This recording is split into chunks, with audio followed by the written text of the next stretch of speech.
आइए हम लोग वर्ग 10 विज्ञान के पाठ 2 अम्ल क्षार एवं लवण के अभ्यास के प्रश्न उत्तर को हल करते हैं। अभ्यास का पहला प्रश्न इस प्रकार है कि कोई विलयन लाल लिटमस को नीला कर देता है, इसका पीएच संभवतः क्या होगा? 1, 4, 5 या 10। पीएच मान क्या होगा? तो देखिए, पीएच मान जिसका 7 से कम होता है वो अम्ल होता है, 7 होता है उदासीन और 7 से ऊपर होगा क्षारीय। तो कोई विलयन लाल लिटमस को नीला करता है, तो लाल लिटमस को नीला कौन करता है? क्षार करता है। क्षारीय विलयन जो होगा वो लाल लिटमस को नीला कर देगा।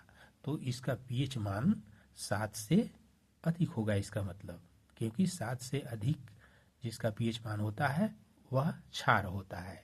तो यहाँ पर हम देखते हैं कि डी में पीएच मान 7 से ज़्यादा है, 10 है, अतः उत्तर ये होगा डी।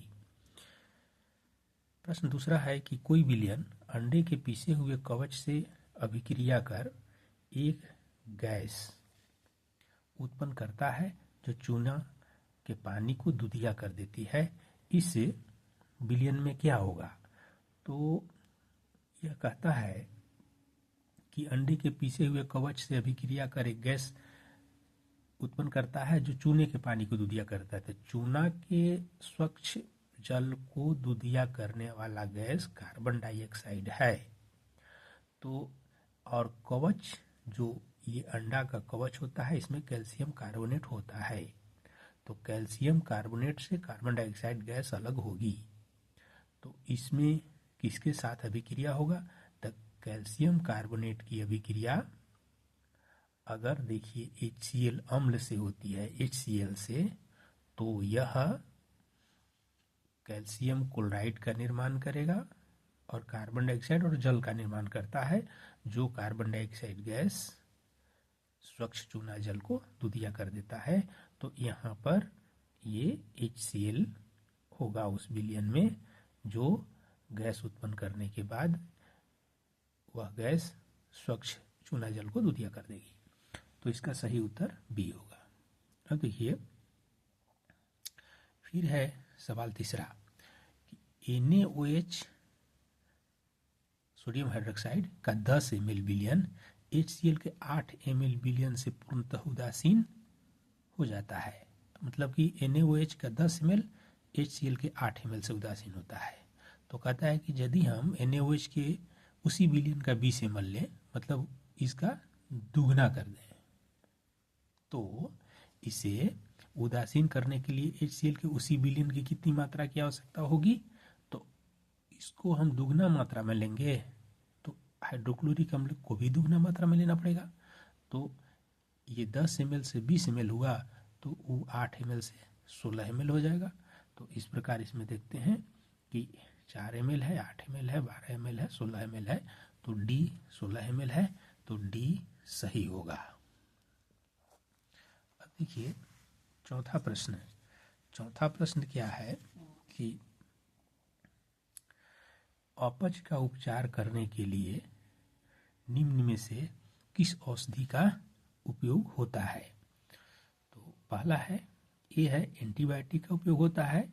तो एंटीबायोटिक का उपयोग नहीं होता है, एंटीबायोटिक तो बैक्टीरिया को मारने वाली दवा है।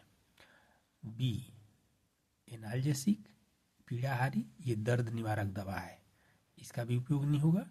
एंटासिड, एसिड का विपरीत गुण वाला यही है एंटासिड। तो यहाँ पर जो अपच होता है, अपच के दौरान एसिड उत्पन्न होता है और इस एसिड को के निराकरण के लिए, उदासीन करने के लिए एंटासिड की आवश्यकता होती है। अतः ये सी सही होगा। तो इसका सही उत्तर सी होगा। अगला प्रश्न, अगला 5वां प्रश्न इस प्रकार है कि निम्न अभिक्रिया का संतुलित रासायनिक समीकरण लिखिए। ये अभिकारकों का नाम दे दिया है, इसका प्रतिफल बनाना है तथा फिर अभिक्रिया को समीकरण को संतुलित करना है, अभिक्रिया के समीकरण को संतुलित करना है। तो यहाँ देखिए क्या दिया है, यहाँ दिया है कि ये तनु H2SO4 ये जैसा से अभिक्रिया करता है तो क्या बनाएगा, तो ये जैसा से अभिक्रिया करके बनाएगा ZnSO4 बनाएगा और प्लस H2 गैस उत्पन्न होगी। अच्छा, दूसरा में देखिए HCl है, ये तनु हाइड्रोक्लोरिक अम्ल मैग्नीशियम के साथ अभिक्रिया करता है तो क्या बनेगा, तो मैग्नीशियम क्लोराइड बनेगा MgCl2 और प्लस H2 गैस का निर्माण होगा। फिर यहाँ C देखिए, ये तनु हाइड्रोक्लोरिक तनु सल्फ्यूरिक अम्ल इसमें है, अल्युमिनियम से अभिक्रिया करेगा तब क्या बनेगा, तो ये बनेगा अल्युमिनियम सल्फेट Al2SO4 का होल 3 और प्लस H2 गैस का निर्माण होगा।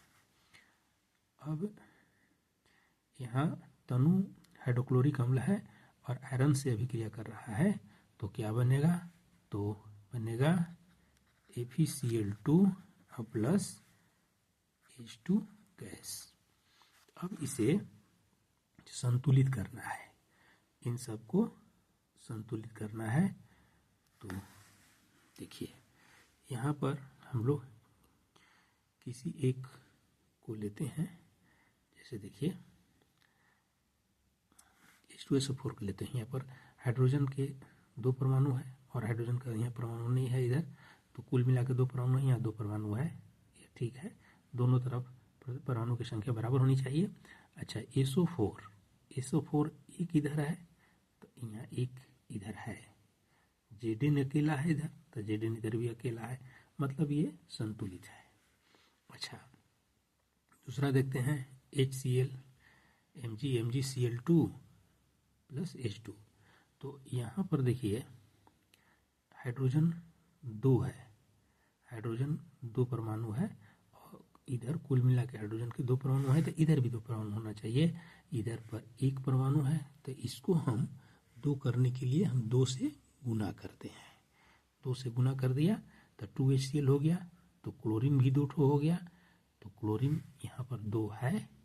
अब मैग्नीशियम यहाँ अकेला है तो यहाँ भी मैग्नीशियम अकेला है, इस प्रकार यह संतुलित होता है। तीसरा देखिए, तो तीसरा में क्या होता है कि यहाँ देखिए अल्युमिनियम, यहाँ अल्युमिनियम 2 ठो है तो यहाँ अल्युमिनियम हम, और तो अल्युमिनियम इधर नहीं है, अल्युमिनियम कुल मिला के 2 परमाणु है तो यहाँ पर हम 2 लिख देंगे, तो 2 अल्युमिनियम हो गया।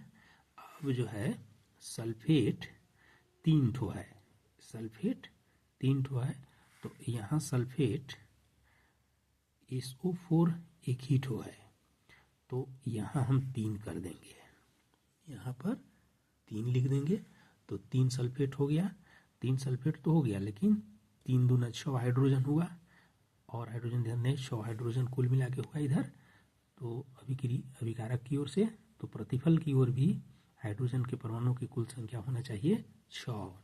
तो यहाँ देखिए एक अणु में 2 है तो 3 अणु हम लिख देंगे ऐसे 3, तो ये हो गया 3 दूना 6 हाइड्रोजन।